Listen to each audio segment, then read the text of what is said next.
My name is Sarina Rosenthal, and I'm a Senior Program Officer with the Scholars at Risk Network, which is based in New York City.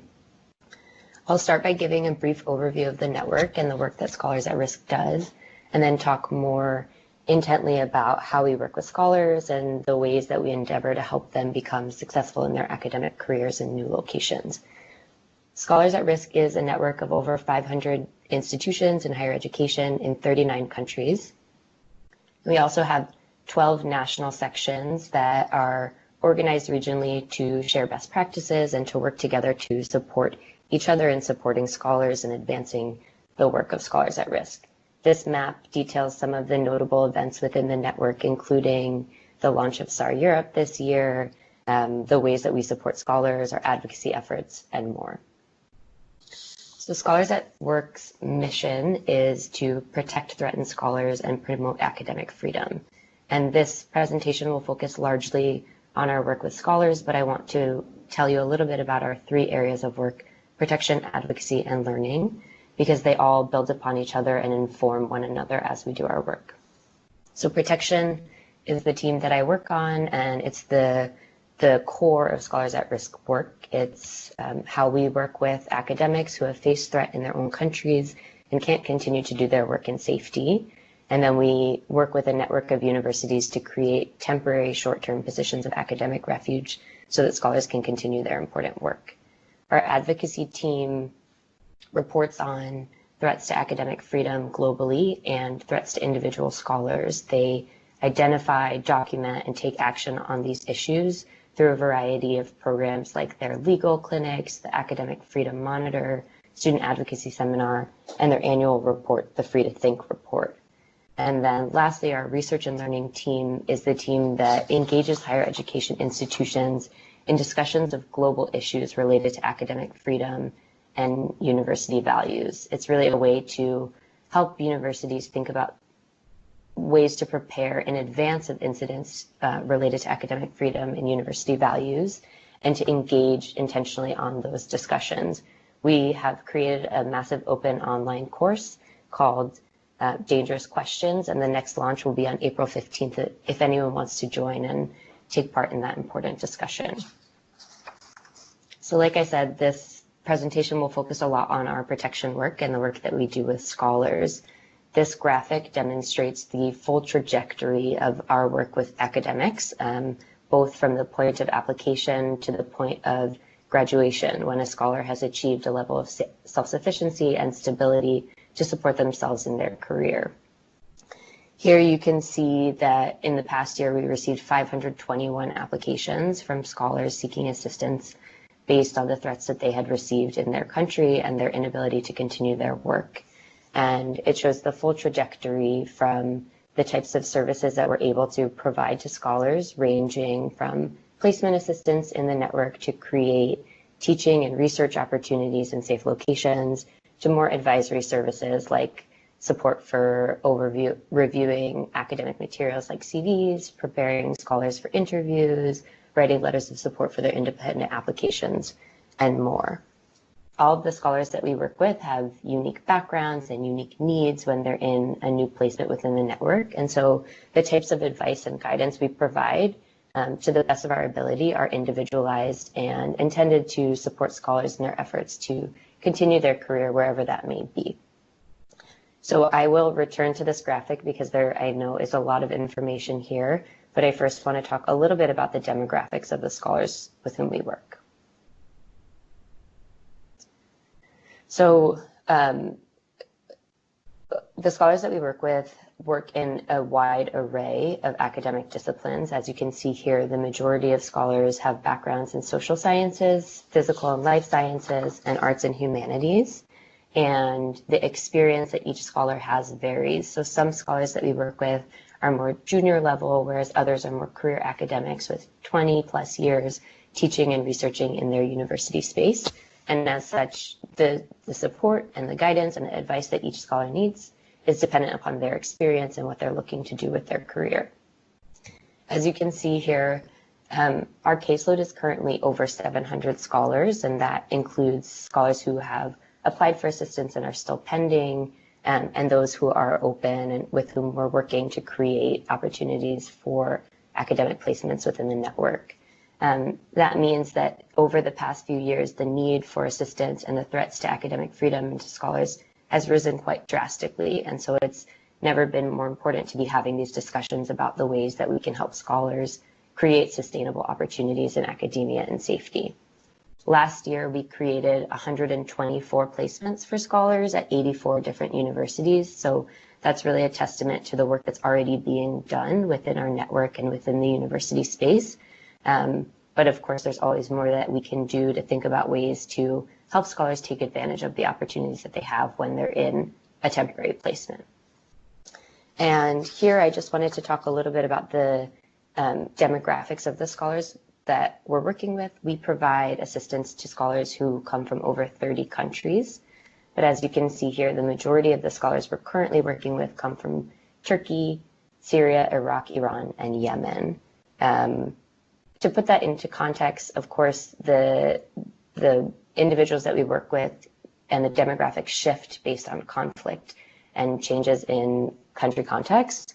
But the situation in Turkey has been quite unique in the direct attack to higher education and academics. And since 2016, we've received 988 applications from individuals in Turkey, which is more than double the number of applications we've received from Syria in the history of Scholars at Risk's work. So I share that just to tell a little bit about the scholars that we're working with and how the needs shift over time. So like I said, I want to return to the graphic on the types of support that we provide to scholars. The primary area of our work on protection is to create short-term temporary placements within the SAR network. And what those look like can vary. Some of the positions include teaching, some include research, and the timeline differs as well. We've seen positions that range from a few months as bridge opportunities to 2 years, like the Philip Schwartz Initiative. But on average, the positions within the network are 1 year, and they provide scholars the opportunity to work in a new academic space, to re-engage with teaching or research, and to think about next steps from a position of safety.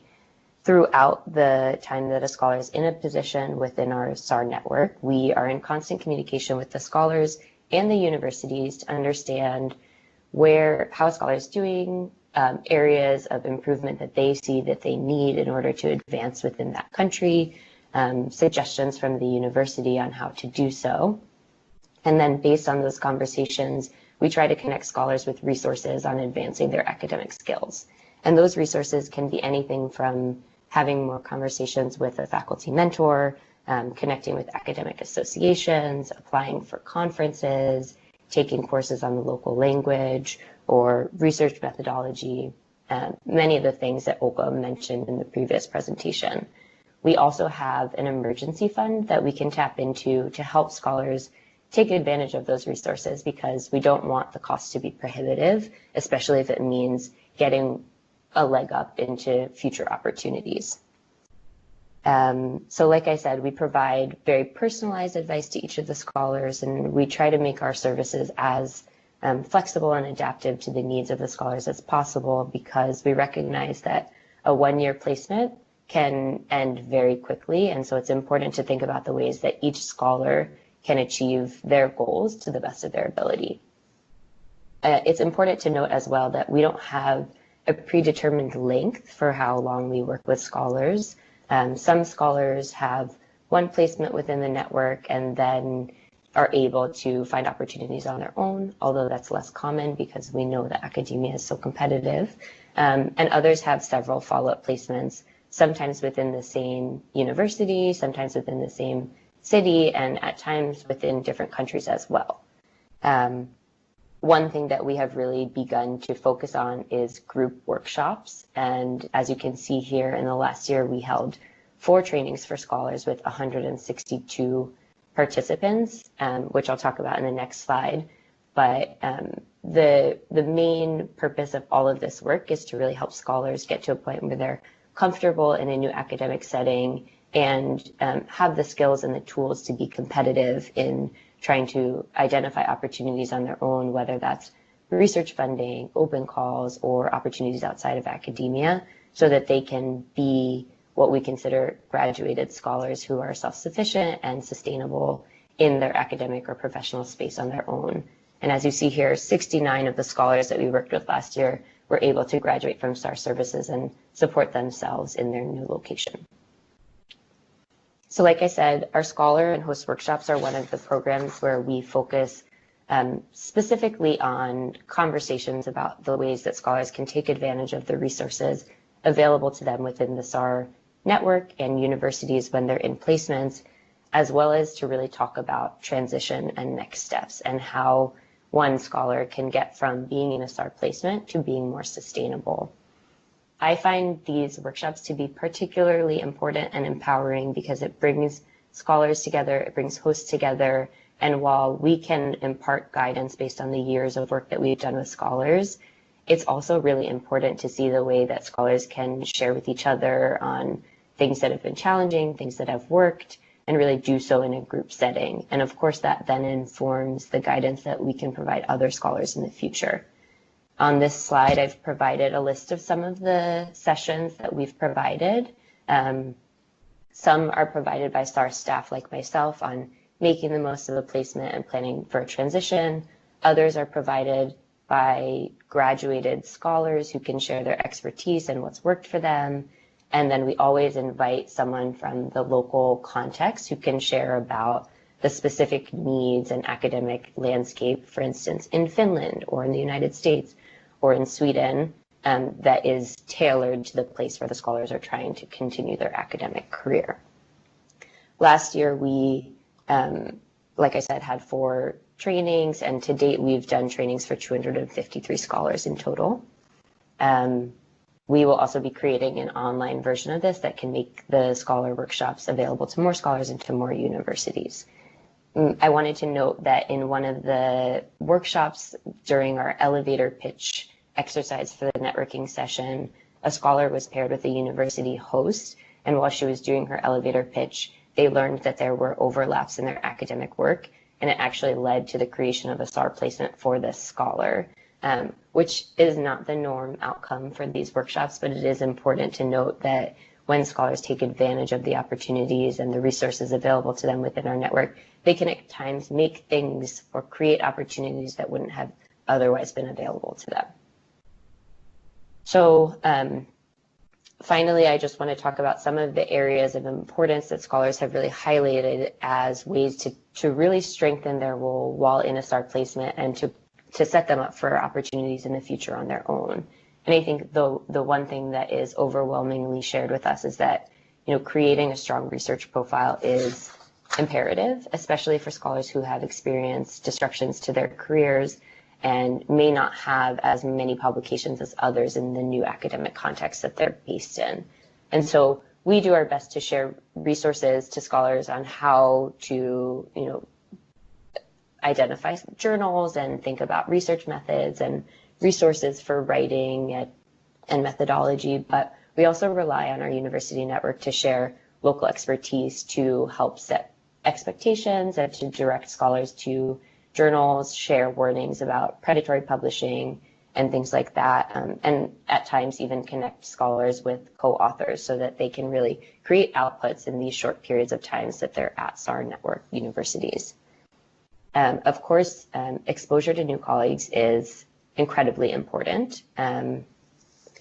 Some like to call it networking, others prefer not to use that term, but really creating connections with individuals within your academic space and beyond can be important for building community, but also for learning about the new academic space and new opportunities. One of the scholars that we work with who was able to attain a tenure track position did so in his own words based on the support that he had from his faculty mentor, who spent an entire summer with him going line by line through his cover letter, through his CV, helping him understand the intricacies of different open calls and the ways to tailor his materials. And he said that prior to doing so, he had submitted 80 applications.